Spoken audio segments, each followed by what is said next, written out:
Alright, so what I want to do when we get on the highway, I want to do a 0 to 60 run on this, and then we'll do it on the way back. Don't think I ever did a 0 to 60 run on a Ultra Limited, but if I had to guess, 4.6 seconds. I know what you're thinking. You're like, Sean, that's self-fulfilling prophecy. If this was slower, if this was faster than that, I couldn't slow it down to make it do 4.6. It just, that's kind of how fast it feels.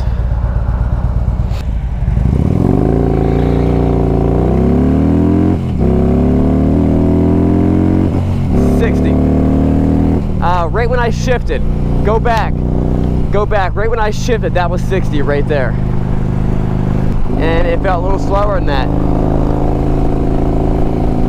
A little slower than what I predicted. Might have been like 4.8, 4.9. But we'll see. Still a fun bike, still a fast bike. That's probably not the best run anyone could do. Alright, let's see if I can do a better job at this 0 to 60.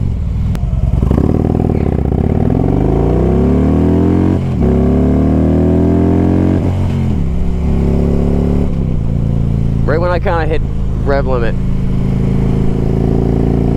It's right before 60 when you got to shift. And it kind of bogs out, but then it kind of coasts. It kind of coasts its way up there. So I'm going to take it. Because when I'm looking at that, not that. That was a good run.